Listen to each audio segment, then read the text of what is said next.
Well, the competition is heating up to take home one of NASA's 3 retiring space shuttles. Tulsa's Air and Space Museum has been lobbying intensely to win the bid against several other museums, including the Kennedy Space Center. 2 News reporter Krista Flash shows the impact of landing a shuttle in Tulsa in tonight's segment 2.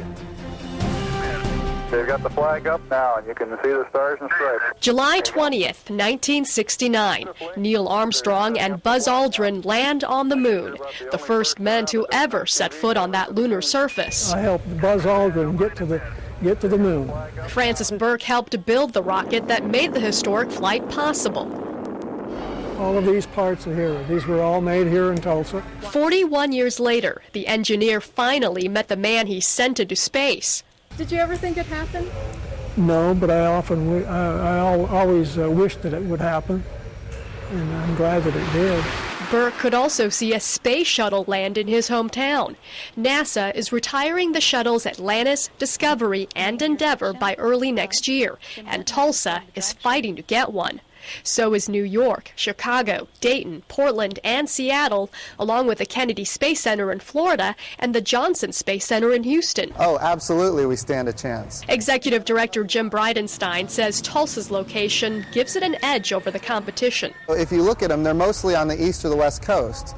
There's really not a strong competitor in the central part of the country where Tulsa is. So we think we can reach a demographic, an area of the country that isn't historically served by NASA. Bridenstine estimates 1 million visitors a year will see the shuttle. More visitors mean more hotels, more restaurants, and more people spending money. Another revenue source that could provide long-term benefits, according to Mayor Dewey Bartlett. They'll certainly have something to eat, look around, maybe look at another museum, stay a day or two. Might even be a thoughtful idea to move to Tulsa. Overall, the shuttle has the potential to make a $70 million economic impact and create more than 1,000 new jobs. Some of those jobs would be created through the museum's expansion. A building plan was already in the works before the shuttle idea ever came up, but by breaking ground now, Bridenstine wants to show NASA that Tulsa means business. We're building to improve the educational capacities of our facility. We just want to make sure that when we build it, it's big enough for the space shuttle. 3, 2, 1! The museum's goal is to inspire a new generation of space explorers. There's a radio on this thing. And volunteers like Francis Burke believe a real-life shuttle will help them accomplish that mission.